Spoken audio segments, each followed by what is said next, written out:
kuishi pamoja sisi kwa sisi. Maneno yenu yawe na neema siku zote yakikoelea chumvi mpate kujua jinsi yapasavyo kumjibu kila mtu. Katika sehemu ya kivitendo zaidi ya barua hiyo, Paulo anazungumzia mada ya uhusiano kati ya watu katika midwara mbalimbali ya ushawishi. Mahusiano husababisha mvutano na mabishano, kwa hivyo kuna haja ya kuwa na maelewano, makubaliano ya jumla kuhusu maadili, malengo.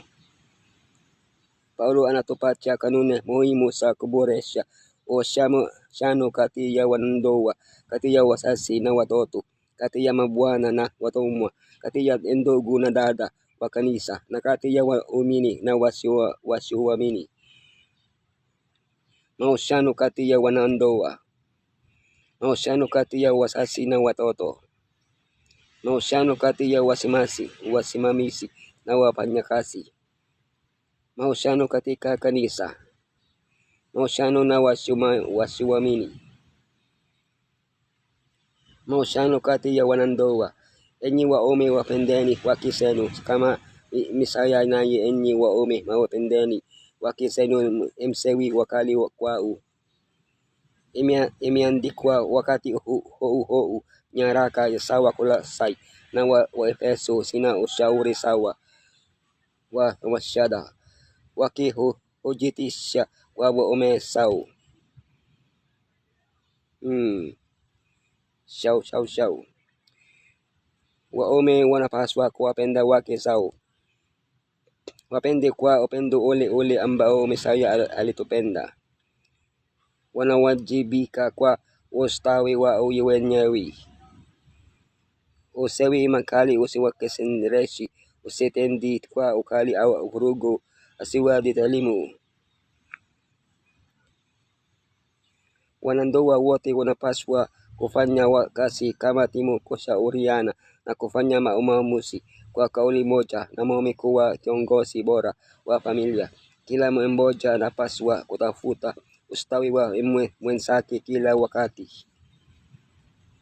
Hebu kila mmoja atoe upendo badala ya kuweka wasi kusa kile kilicho bora zaidi ndani yenu, na kuwa wepesi kutambua sifa nzuri katika kila mmoja. Fahamu ya kutathminiwa ni kichocheo kizuri na kuridhika. Huruma na heshima huhimiza kujitahidi kutafuta ubora, na upendo wenyewe huongezeka unapochochea malengo makuu.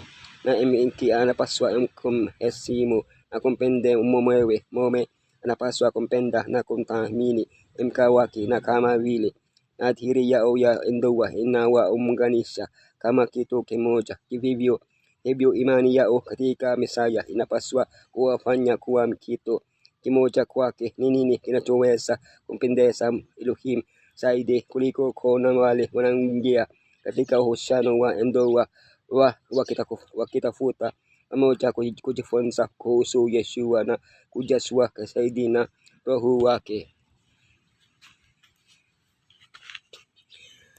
Mahusiano kati ya wazazi na watoto.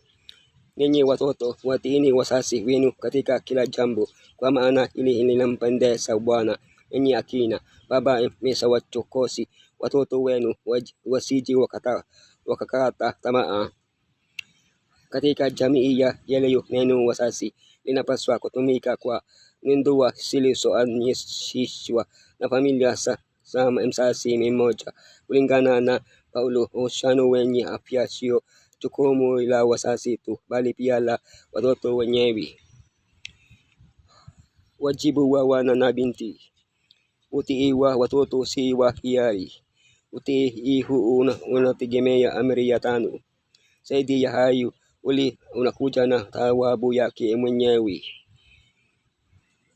Majukumu wa wazazi: waelimishe bila kuwakasirisha au kuwakasirisha, ili usiwavunje moyo. Usiwakasirishe kwa kutenda bila subira au kwa uchangamfu. Waelimishe katika njia za Elohim. Ibada ya familia ya asubuhi au Jioni ni muhimu kwa watoto wetu kujifunza kuhusu Elohim na kufanya maamuzi kwa ajili ya uzima wa milele. Na tusisahau kwamba mfano wetu ni mwalimu mkuu wa watoto wetu. Wazazi waache watoto wako waone kwamba unawapenda na utafanya yote uwezayo kuwafanya wawe na furaha. Ukifanya hivyo, vizuizi vyako muhimu vitakuwa na uzito mkubwa zaidi katika akili zao za vijana. Utawale watoto wako kwa upole na huruma, ukikumbuka kwamba malaika wao daima hutazama uso wa Baba yangu aliye mbinguni. Ikiwa unatamani malaika wafanyie watoto wako kazi waliopewa na Elohim, shirikiana na ukwafu kufanya sehemu yako. Mahusiano kati ya wasimamizi na wafanyakazi. Enyi watumwa, watini wa mabwana zenu wa kidunia katika mambo yote.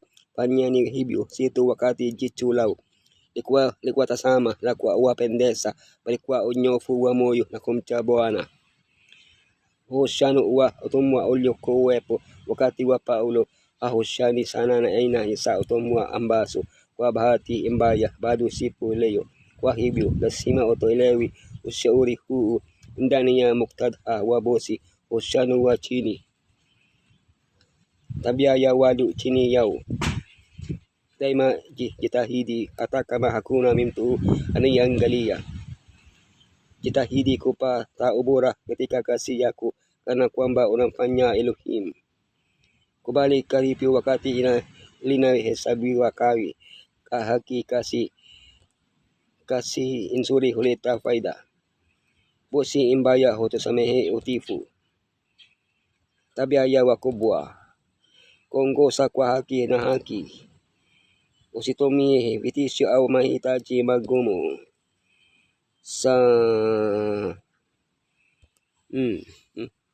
Sisi sote wakubwa au walio chini yake ni watumishi, watumwa wa Mesaya, kwa kuwa tunamtumikia.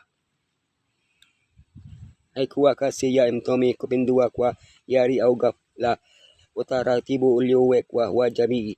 Ujaribu hii itakuwa kuzuia mafanikio ya Injili, lakini alifundisha kanuni ambazo ziligonga katika msingi halisi wa utumwa na ambazo zikianza kutekelezwa maisha zingetupasha imofu mzima. Mesaya hufanya uhusiano thabiti wa muungano kati ya Bwana na mtumwa, mfalme na raia, mhudumu wa Injili na mwenye dhambi aliyovunjika, ambaye amepata katika Mesaya kutoka kwa dhambi. Wameoshwa katika damu ile na kuhuishwa na Roho yoli na wamefanywa kuwa kitu kimoja katika Mesaya Yeshua. Mahusiano kanisani. Jitahidini kuomba, mkikesha na kushukuru. Tunahimizwa kuombeana kwa sababu maombi ya mwenye haki ni yenye nguvu, yenye ufanisi. Zaidi ya maombi ya asubuhi na jioni, Paulo anapendekeza kwamba tuombe wakati wowote, kama vile Nehemia alivyoomba kimya mbele ya mfalme. Tuna fursa ya kuomba mahali popote au katika hali yoyote. Zaidi ya hayo, tuna uhakika kwamba Roho Mtakatifu atabadilisha maombi yetu ili kuifanya iwe na ufanisi. Paulo anatoa ombi maalum na kuwaombea wale wanaotangaza Injili. Haijalishi ikiwa mhubiri ana uzoefu mdogo au mwingi katika uinjilisti, hakuna mtu anayetosha kwa kazi hii. Paulo mwenyewe hakuomba tu, lakini pia aliwaomba ndugu wamwombe ili maneno yake yawe ya sahihi. Katika kila juhudi, katika kila mahali ambapo ukweli unaletwa, kuna haja ya akili tofauti, karama tofauti, mipango tofauti na njia ya kazi kuunganishwa. Wote wanapaswa kufanya jambo la kushauriana pamoja, kuomba pamoja.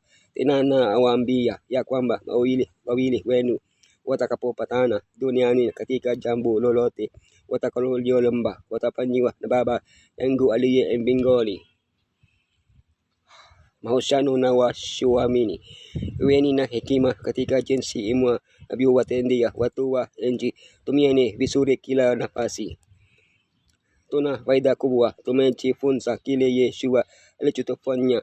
Tumeikubali na tuna uhakika wa wokovu.